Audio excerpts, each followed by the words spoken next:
Okay, so you have your header.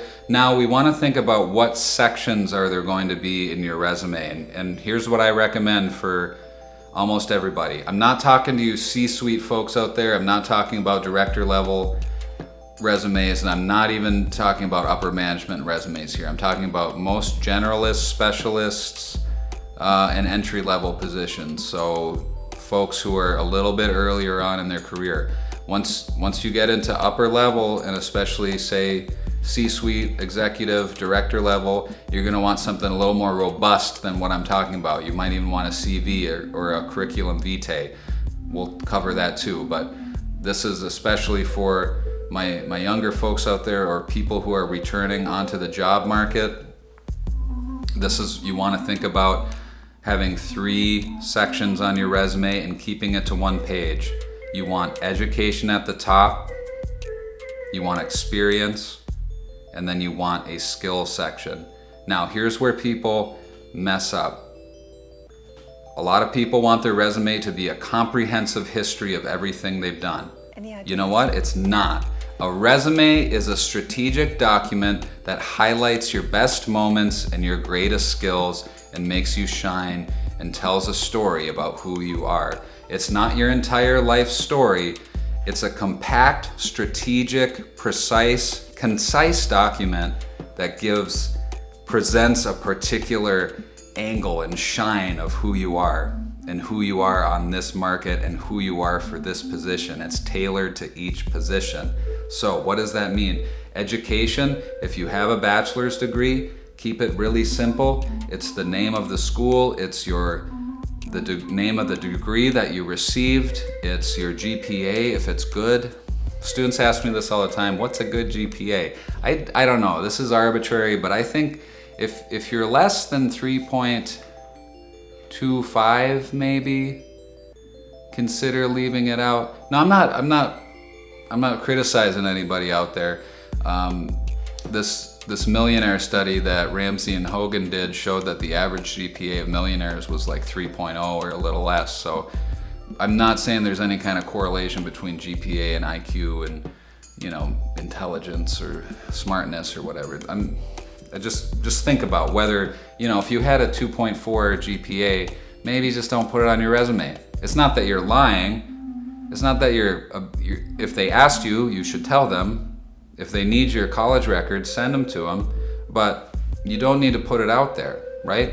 Any degrees you have and any certifications you have, the date they were received, GPA, and don't stuff it with the names of classes you took. Don't shove too much in there. If you won some kind of award or something, maybe you can put that on a line.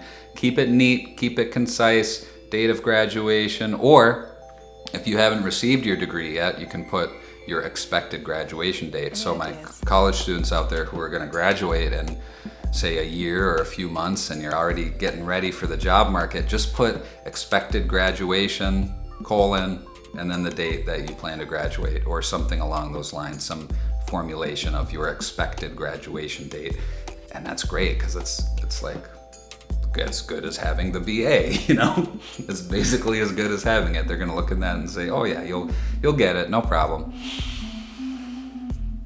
Wow, okay, so that's the education section, certifications, degrees.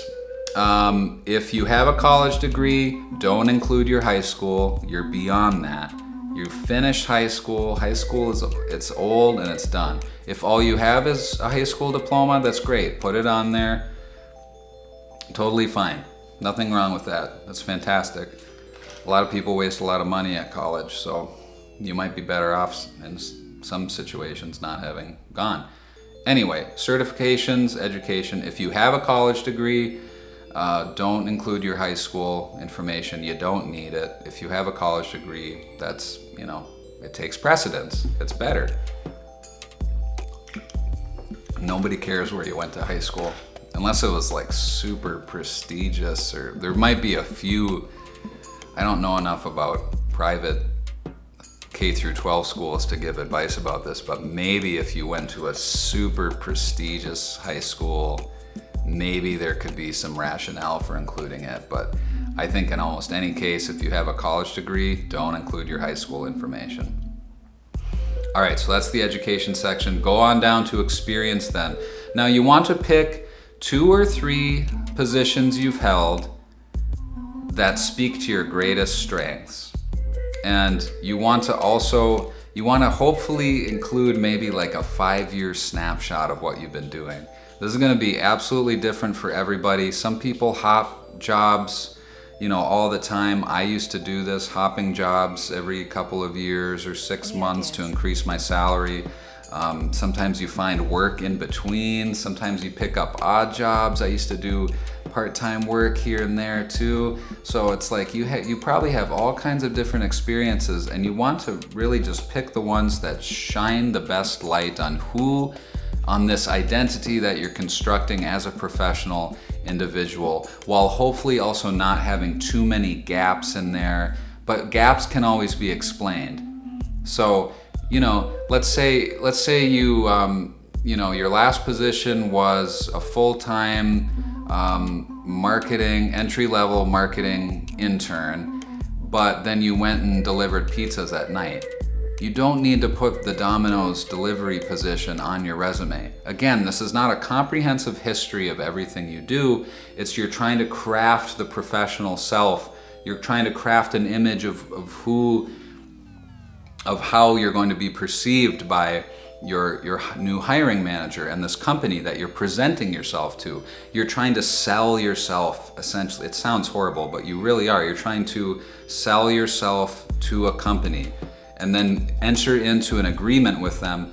Say, I'm valuable. You want to show them, I'm valuable, I have time and skills to sell, and you're going to pay me for that time and skills. I want you to pay me for time and skills. You want my time and skills. You find a mutual agreement there that works for the both of you. That's, in theory, that's how it should work. Sometimes companies have we think they have a lot of power, but really companies are built out of people and processes and systems. And so it's like you want to play the systems well and get to know the people and get to, get good at communicating with people. And